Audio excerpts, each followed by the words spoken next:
This is Popular Front, a podcast focused on the niche details of modern warfare and underreported conflict with me, Jake Hanrahan.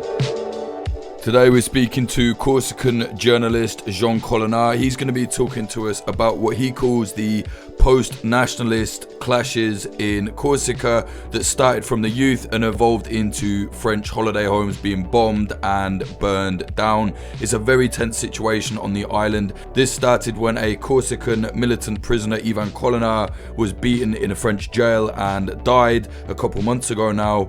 It's spread all across the island. Jean is going to explain to us what's happening. He's a great reporter, great guy. He knows what's happening in Corsica. He's not related to Jean Colonna, by the way, just the same name. If you like what we're doing, please consider supporting at patreon.com/popularfront. So, as we know, over the last month and a half now, maybe 2 months now, there's been some serious clashes in Corsica. Obviously, I was there working with you. We covered them.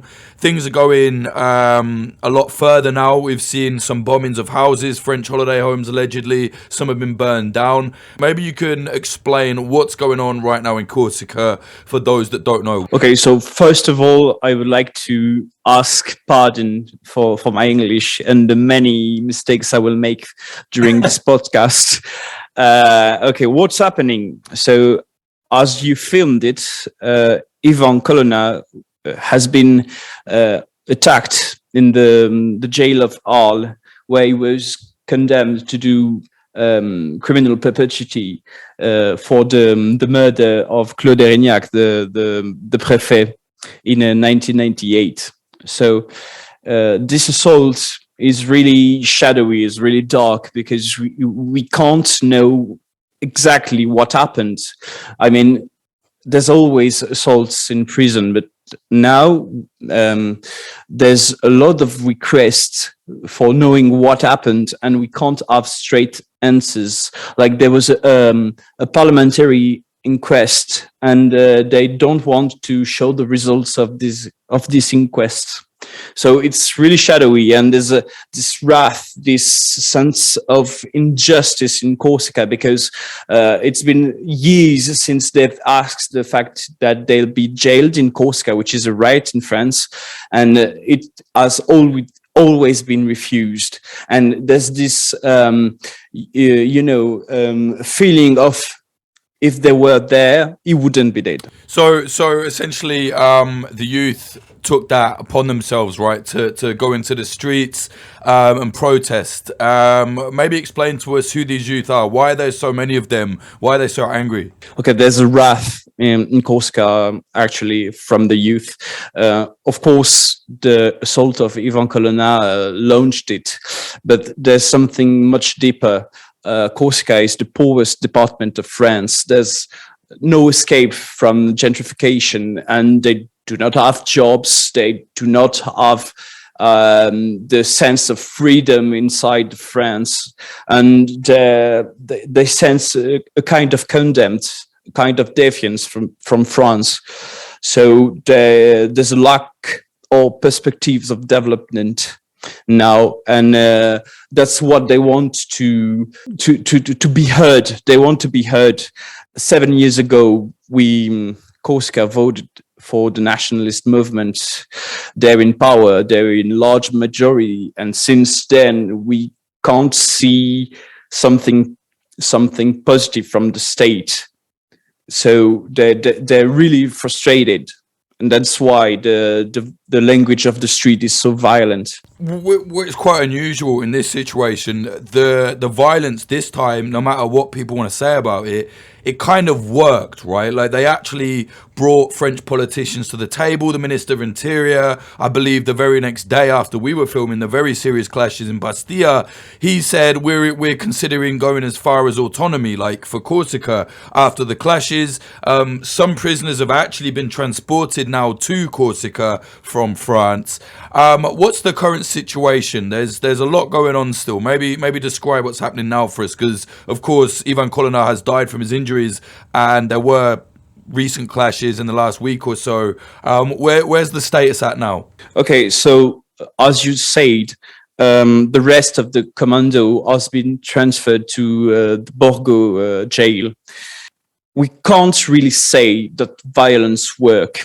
Of course, there's a correlation between clashes and the fact that they have been transferred now, and the announcement of something like autonomy from the government. But it's really, there's a pattern in this announce, because every time French state is at fault, deep fault, something is happening. We have positive maneuvers from the state. It's the deep history of nationalists in Corsica that is. It's like this. Like in 73, at the beginning of the modern nationalists, there was something called an ecological scandal called the red dirt. It was some wastes from an Italian factory which was polluting the coast of Corsica.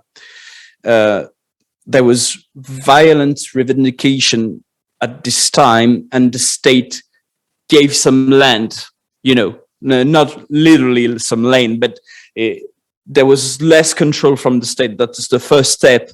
In 99, there was something called l'affaire des paillettes. L'affaire des paillettes, which is something like a false flag operation from the state to incriminate some nationalists.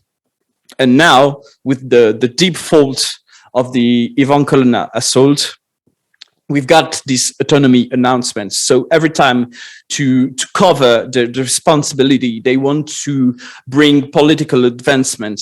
Now the situation is, you saw it from 1 week, 10 days, almost every night we've got secondary house blowing with violent slogans tagged on the walls. So it's a really tense climate right now in Corsica. Yeah, maybe explain to us what's happening with these houses. Some have been blown up, some have been burnt down. Why is that? Who's doing it? I don't know who's doing it, but I think sure. The motivations are pretty clear. As you said, in the YouTube report, there's some kind of protest against the gentrification of the island. Like, there's a lot of speculation about Corsicans' lands, and basically Corsicans can't access to property because of this speculation. So there's this resentment of those secondary houses, and they want to show that they won't give up the land so easily for the power of money. And maybe explain about this kind of cold bed situation in Corsica. There are a lot of French people, right? They buy these holiday homes and they don't live in them. Explain to us why these homes will become a target. Basically, the number of tourists increased from the 60s onwards the 2000s with regularity. Between the 60s and now, the numbers of stay increased by a factor of 25. Which was from 120,000 tourists to 3 million now. And what is happening to locate them? You have to build a lot of infrastructure to make the tourist economy live. And now everything being built, because there's a lack of bed. Of course, everything being built is overpriced because you have this ever-growing, non-stopping demand of beds and a really low offer. So these homes that are targeted are not like normal people living there? They're not primary residents. It's like a huge amount of cold beds, as you know, for 2 weeks. And lots of Corsican that cannot afford property. Right. A lot of these clashes and this violence has a little bit more of a sharper edge to it, if you like, due to the history in the island of nationalist militancy, of course, with the FLNC. Maybe you can go into all of that and explain to us who the FLNC are, what they were, and what relevance they have today. Okay, so FLNC literally mean National Liberation Front of Corsica, and was born in the late 70s, which was one of the most organized and dangerous militant group in the from the 70s to the 90s. Due to several splints and feuds, the FLNC fall in a lack of relevancy because we needed a democratic change. But there was a lot of action in these 30 years, like a lot of state structure were bombed, secondary houses were bombed, but the beginning of the fall of the FLNC is the fact that there was two main militant group, and the state chose to work with one and not the other, and that was the beginning of the end. For my opinion. Right, and maybe explain to us what is it that the FLNC wanted? Why did they take up arms against the French state? As the name said, liberation from France. They had clear revendication about the independence of the state, and they wanted more liberty. They wanted more power on the island. They wanted to get rid of France's influence. That was pretty clear, and all their actions towards the state show it. Right, and what kind of actions were those? Bombing of administrative centers, actions against local police, and they condemned every time the state. Like they were against all this touristic economy, and they bombed hotels, complex. And there were thousands of them, right? Oh yeah, easily. We can start. We can track the attack. The beginning of the attacks in March 70, and the last of the official FLNC was 2013. So you see, it's 43 years of intense attacks. How successful would you say they were? Clearly, Corsica is not independent today, so. They participated to restrain that movement of speculation on the land. I think if Corsica is not like the island of Crete and Balear, it's because of them, because they've put a stop on unlimited speculation, and they fascinated some idea of a nationalist action, nationalist stand. They showed that the accepting French discourse was not something automatic to do. Right. And how much support did the FLNC have from the people? That's really difficult to say or to quantify. They were legitimate until the internal feuds. After this, it was really bloody. There was something like we can call a fraternal war, and lots of militants killed each other's. People didn't support this, and of course the assassination of Erignac scandalized everybody on the island. People went in the streets to mourn Erignac. Right, they didn't like that. No, not at all.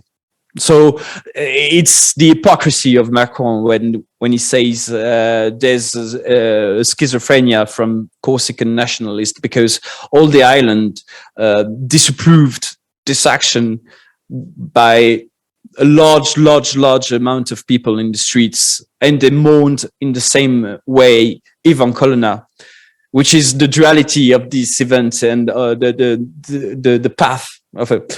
That's hypocrisy from Macron. Yeah.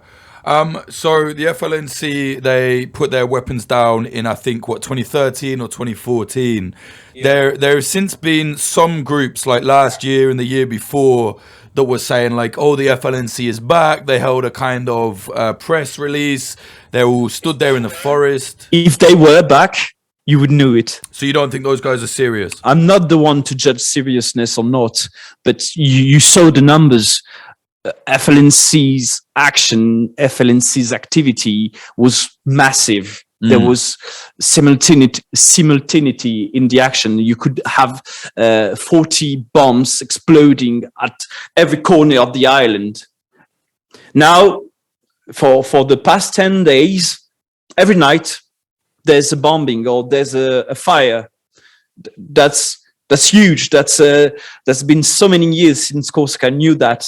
But if tomorrow or in the next days we see something massive like a coordinated attack on secondary houses, we could say that there's something like the FLNC we knew is back. So there are quite a few houses being bombed, and there are a lot of the kind of graffiti that's sprayed around these areas is violent rhetoric about a fight in the French state.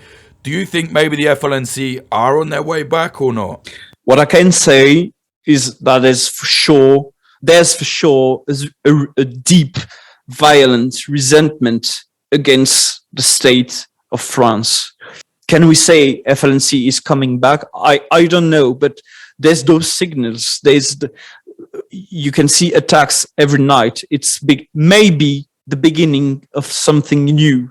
The period of peace since 2013 is maybe changing. Something is changing. I don't know if we can clearly say that FLNC is coming back, but it's surely something coming. It's surely a changing right now. When we were there was a lot of kind of discussions between more moderate nationalist politicians in Corsica saying to the youth, you need to stop fighting, you need to stop clashing with the cops, and the youth basically saying, no, fuck that, it's our time now, we're going to do what we want, we're not listening to you lot. Maybe explain that to us. What's the rift right now like in terms of the political situation in Corsica? What we can say without a doubt is that the announcement of France about autonomy after 1 week of riots, of violent clashes with the police, is undermining all the political work of the moderates for the 7 past years. And that's what everybody understands at the first, when you first approach the question. The youth is deceived.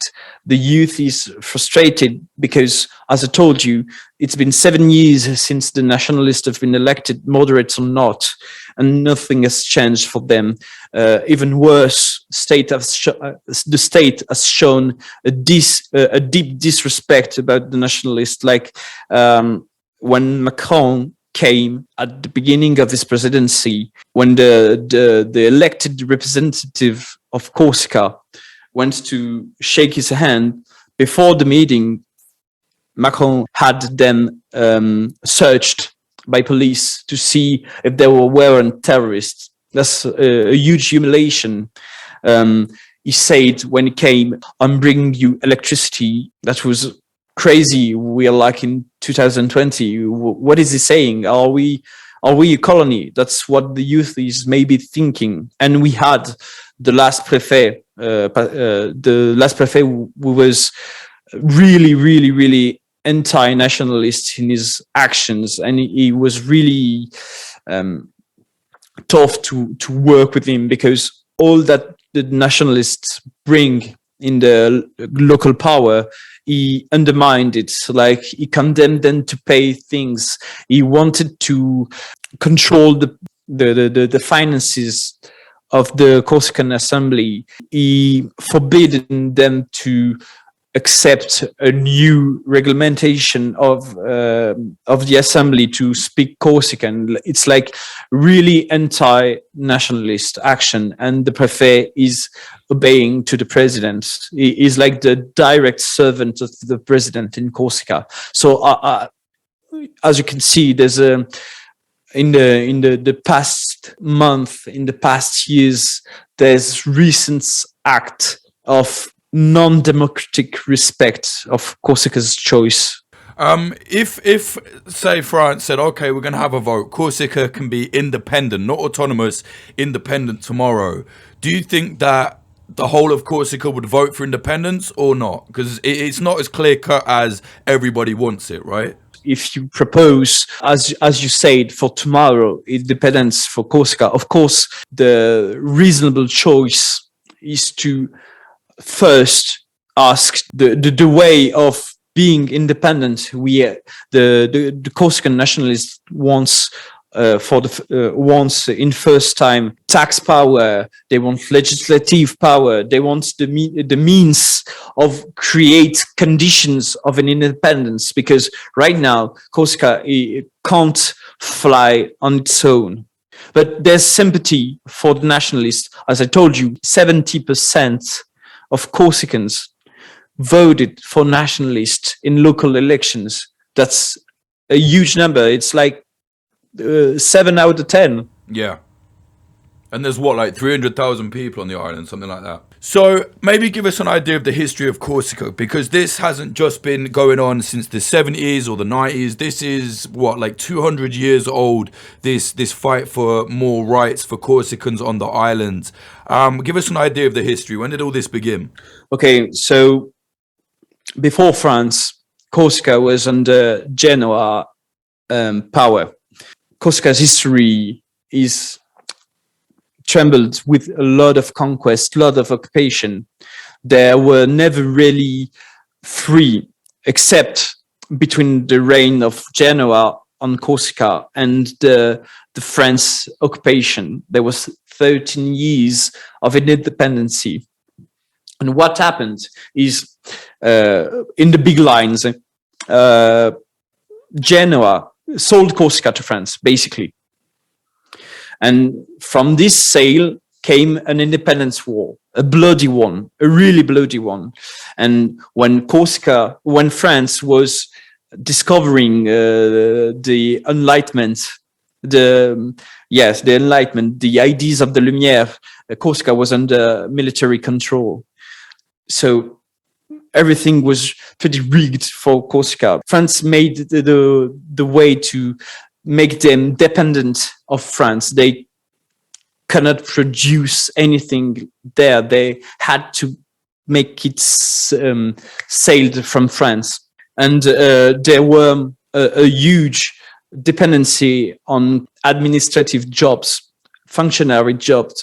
Corsicans were they knew a new elevation, a new class, because they were functionaries. Like, they worked for the state, they worked in the military, and they worked in the colonies. They've worked for government. They've worked for the education. They really relied on those jobs, and a new class of Corsican emerged from this. When the colonial power, the power of the French state began to decline, the first voices about autonomy, about identity of Corsica without France began to speak, to being heard. So, quick history. Corsica was under Genoa reign. Genoa sold Corsica to France. France conquers it because Corsica wanted independence, and then some sort of emancipation during wars, during the colonial era, and then modern days with the slow falling of the French state emerged this nationalist claim. Right, and Corsica has its own culture. You have your own language. Granted, not many people speak it now, but maybe give us an idea of how Corsican culture, Corsican life is different from France. Corsica is a Latin island from the Mediterranean. you've got all this culture which is not the same from France. You can't easily speak with an Italian, with a Spanish one, with a Greek one. Corsica is a small island. Corsica is a proximity society. They need, everybody knows everybody. You can't have this same feeling of not freedom, but non-responsibility of your acts. Everything you do, everything you say in proximity society have consequences. Everybody knows everybody. You have this feeling of proximity. You have this feeling of togetherness, if I can say, which is totally strange for people from huge cities. Corsica is an island that you can feel nearer. You can know every time what's happening, and then you have this cultural change, like in all the Mediterranean society. And in terms of the youth, we've been speaking about the youth, the protesters, but that's quite a vague way of explaining it. Who are these young men and women that are out in the streets clashing with the police? I know it's not just one group, it's kind of an amalgamation of different groups. Maybe give us a bit more of a detailed idea of who they actually are, because as we saw, there were literally thousands of them, all militant, all ready to fight the cops. Who are they? They're young Corsicans. That's the more, I don't want to be vague, but you can't identify an exact structure organizing this. Of course, they had their political conscience. They have some kind of, maybe in everyday life, association group, but they're just the youth of today, the generation of today, and they see that there's no escape in Corsica future if they don't do anything. And they want to act for the land. Where are they from? Like universities? Where do they kind of congregate? Where do they gather to turn into these groups? You can see them coming from everywhere, but of course, the University of Corte is pretty useful to make all the young Corsicans merge. Encounter. That was something impossible in the past days, because the University of Corsica is pretty recent. Like, it reopened in 1983, and since then, all the generation of young Corsicans who could not afford to study in France or in continental France chose to study in Corte. There's a really strong feeling in Corte about the future of the island, the way to make it emancipate. And yes, there's lots of gathering in Corte. We could not say that everything is happening in Corte. I don't think it's really true, but of course it helps. Yeah. And what do the youth actually want? They don't specifically want immediate independence, right? They want more autonomy, or what is it? What's at the core of their beliefs? So from all those riots emerged a collective with 3 revendications. For now, what they clearly want and what they clearly stated is truth about what happened to Jean Colonna. Transfer of the political prisoner, what they call political prisoner, because the state doesn't recognize the status. What they made clear is the idea of something in reaction, immediate reaction of the aggression of Jean Colonna, about something more political, more administrative, more about the government. We don't have for now something really clear. We don't have a clear revendication about the mass, but of course they want to get rid of French influence. That's what you can see on the tags. Power to the people, power to the Corsican people. French is out, and Corsica is not France. Mm-hmm. So they want to be recognized. That's the third one. They want to be recognized as a people, which is huge. The last time France never recognized the Corsican people. That's what they want by essence, to be recognized.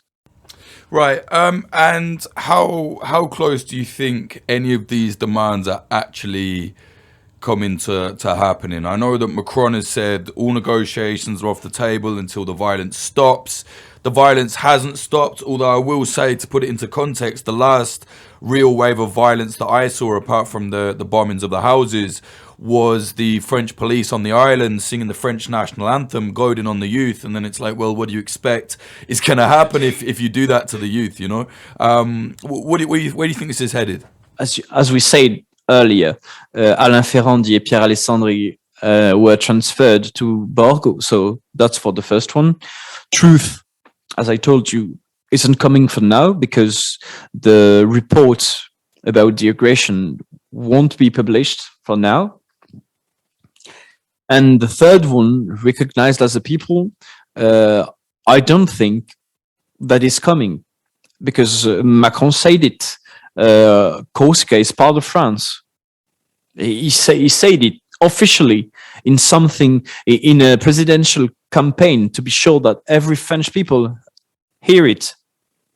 So maybe he will contradict himself in the future. It won't be the first time, but surely something like autonomy is coming. Surely it's for me it's not really acted, but we can't say it's not coming. But recognition of the Corsican people, I don't think for now, because it will be deeply unconstitutional for France.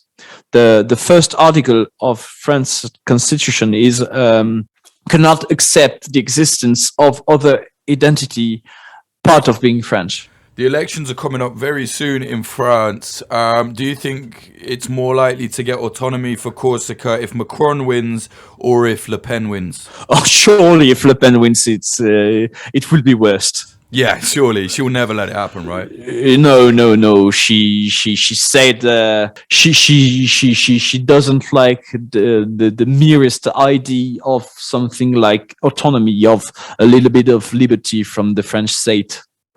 And Macron, autonomy would be possible under Macron, as you can say. As you see, I can't say it clearly because everything Macron does say, he always contradicts himself. One thing that a lot of people are asking me about, so they're saying, the youth, they're fighting for autonomy in Corsica, but what's their politics? From what I observed, it's kind of neither left nor right. It just seems to be kind of from below, if you like, like a standard liberation movement. But what would you say? What are their politics like? You clearly what you're asking is if they're political. If there's a political like outside of exactly, like if they got their way, what kind of Corsica do they want to live in? If you know what I mean. Oh, historically, you can say that the action of FLNC was under the left, clearly the left. They're revolting about the fact that they cannot access to property. They cannot develop themselves freely on their land. They want less power from the states, but in the same time, there's a lot of actions about solidarity.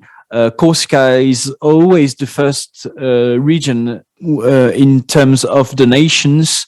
They vote. The four nationalist parties are from the left. I don't know. We can't say there's something like libertarian in Corsica. Clearly, they're fighting the state, but they're not fighting the state as an identity, an entity. Sorry, they're fighting it because it's French, not Corsican. What do you think would happen if Corsica did get autonomy? Do you think that the political parties would all say, right, we've got it now, we need to work together? Or do you think there'd be some kind of tension there still? Depends of the autonomy. You've got a lot of variety of conditions of autonomy. Does it have a fiscal power? Does it have a legislative power? You see? But of course, there's right now rivalry between some nationalist movements without autonomy. And I don't know, I could not predict what will happen, but what is for sure is that there's actors' ego inside some decisions. There's quite a lot of tension though between the parties already, right? They chose to march together in 2015, and now they're marching apart. So what do you think? What we can say, viewing from the outside, is that there's at least differences about political choices, because they chose to not march again together. Now you've got this huge party conducted by Gilles Simeoni, which is vastly voted. He could rule alone. He is ruling alone. He doesn't need the other parties. But what is, and I'm responding to your earlier question. What is interesting is that we are beginning to see something like a post-nationalism in Corsica, which I'll explain what it is. Yeah. In the first years of the revendication, you were a nationalist, and it was pretty. The definition was in the term. Now you've got left-wing nationalists, you've got liberal nationalists, you've got progressive nationalists. So you've got all those 50 nuances of 50 shades of nationalists. And that means the movement is developing, the ideology is really merging with the people, and you can pay yourself the luxury of having different nuances of ideology, which is, in my opinion, another step outside of French influence. You were talking about the presidential election. There's 38% of Corsican who chose to not vote at this election. So I think in the acts, there's already something there's already cessation from Corsica's French policy. That's a really interesting point, and one I actually agree with. I think we're seeing a lot of that in countries that don't have sovereignty, and it's unfortunately it's something very hard for people that are too hooked up on internet politics to understand. But I think post-nationalism is a great way of explaining it. The one issue that, you can't mention Corsica without thinking about it is the Mafia situation on the island. Now, you live there. I don't want you to get into trouble. I know you're a brave guy, but I don't want you to get into any trouble. So maybe just kind of explain how serious the Mafia connections are on the island. That's funny that you say the word mafia, because at the moment there's people who had been killed fighting the mafia, and for some the controversy is about using the term mafia or not.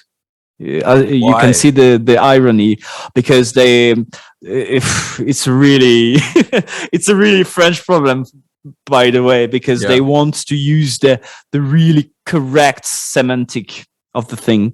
As we can, what we can say, there's there's power, there's a state. I don't know what really, Jake, I don't know what I can say. I really don't know. But they have quite a lot of control, right? It's there. Yeah, I understand. It's there. It's obviously it's there. Yeah. Young militants have been killed. Militants have been killed by them. Mm-hmm. So it's there. Yeah. You can feel it every day. What's the general feeling from people on the street about these clashes with the youth? Are they in support of them? A lot of people seem to be when we were there. Do you think that's staying, or is the tide changing at all on that? I don't know. In the heat of the moment, of course, there's a lot of support, but for every violent action, there's always the healthiest that they do not agree about the changement of the status quo. because there's a real economy developed in Corsica right now, and if something is changing, they will be afraid of change.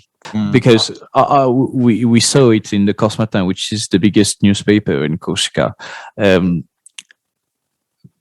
Shopkeepers are tired of manifestation because they cannot open. I mean, that's indecent. This kind of discourse is you can see the hierarchy of the priority of some. It's from my opinion. That makes sense. What do you think is going to happen in the near future then? Things seem to be kind of, the protests have calmed down a little bit, but as you said, there are a lot of houses being burnt down. Some have even been bombed. Where do you think things are headed in the immediate? I think the state is not really responding because there's this climate of presidential election. We will see after the probably re-election of Macron what will happen. Do you think if Macron's re-elected, do you think he'll actually continue these autonomy talks, or do you think he'll say, right, fuck it, back to normal? I really don't know. I cannot plan anything with Macron. What is to be sure is, in my opinion, a violent response of what happened in Corsica. You saw it with the Yellow Jackets movement. It has been 2 years, maybe, almost 2 years of really violent clashes against his own people. And I don't know if something peaceful will emerge about Macron's actions. All right, Jean, if people want to get in contact with you and follow your work, stuff like that, where can they do it? Where's the best way? My Twitter and my Instagram. So my Instagram is LECANALAI. My Twitter is Colonna Jean 1. All right, mate. Thank you very much. Thank you very much. Speak soon, mate. Bye-bye. That was journalist Jean Colonna speaking to us about the very serious clashes in Corsica that are evolving into houses, French holiday homes being blown up, and maybe some more political turmoil. Let's see, after the French elections, a lot can happen in a small space of time after that. Definitely check out Jean's work. He's a really good lad, helped us out a lot in Corsica when we were reporting there last month, and a very nice lad, good reporter as well. Check his work out, look him up on the socials as he mentioned. You can see the documentary that he helped us make. He was a field producer there, translator. Just go to our YouTube, youtube.com/popularfront. You'll see it, it's at the top there at the minute. The Corsican Youth Fighting the French State is the title of the YouTube video. You'll see it there. If you like what we're doing here, please consider supporting us at patreon.com/popularfront or popularfront.co/support. Thank you to our sponsors. They are Oracle Coffee Shop in Portland, Oregon, USA. They're an independent coffee business selling only fair trade products. See them at 3875 Southwest Bond Avenue, 97239. Also Grindcore House, a pair of independent coffee shops in Philadelphia, USA. One in South, one in West. Find them at Grindcore House on social media. Also shout out to Propagandopolis, an outlet selling and writing about historical conflict propaganda from around the world. Buy prints at propagandopolis.com. Use the promo code POPULARFRONT10 for 10% off of your order. If you want to follow us on social media, Instagram at popular.front or the backup at popularfront_ if we go down on the main one. Twitter at popularfront_, and as I said, the youtube.com/popularfront. If you want to find me on anything, just at Jake_Hanrahan, HANRAHAN. We've just had a collaboration out with the lads at Channel 5, formerly All Gas No Brakes. I'm sure you know who they are, Andrew Callahan, and the other lads, Evan and Nick. Really good lads, had a good time. Good working time. It was a sad time because I took them out to Ukraine. We did some work there, a humanitarian story, talking to refugees and speaking to just everyday people that are kind of trying to live in this situation despite the very brutal war and the massacres that are going on throughout the country. Andrew and the lads did really, really well. They've never been to war before, and they were like, look, just take us to this humanitarian thing if you can. We like Popular Front, and as all of you know, I'm a big fan of theirs anyway. So it worked out really well, really impressed with what they put together, and it looks great. If you want to see it, if you haven't already, go to their YouTube, youtube.com/channel5YouTube. You'll see it there. I'm in it quite a bit. I was kind of their guide, if you like, field producer in a way. But yeah, it's very much a joint effort. Really enjoyable to work with people like that. They're massive, way bigger than us in terms of independent media, and it worked out great. So yeah, definitely check that out. Music in this episode, the intro is by Home and the outro is by Sam Black. As always, check his music out at Sam Black PF. You can see, samblackpf.com. You can check his Insta as well. He put some stuff up there, put some kind of like video music stuff together he puts out. That is instagram.com/samblack.jpeg. Thank you to the higher tier Patreons. They are Alex Harvey, Q Loves Cake Farts, Nicholas Blomberg, Matthew Diffley, Noah Schmidt, Lisa, Jane Milichip, Claire, Liana, Sean, Christianovic, NTHG, Ethan Swick, Champagne Anarchist, Josh M, Elise Middlefart, David McManus, Joaquim Williamson Holt, Yadoye Travis, Yikta K, Tom Petrie, James Leons, Lisa Milgram, Bradley Davies, Brendan Crave, B, Drift, Pete Hesher, RX, Travis Lieberman, Cherry, Ben Marshall, Dallas Dunn, Shikhar Gupta, LD50 Seattle, K Glitter Vulcan, Meredith Waters, Bethany Swoveland, Adam H, Ryan Barbadillo, Derivative Fool, Larson8669, Karante, Bjorn Kirsten, Diamondstein, Michael O'Connor,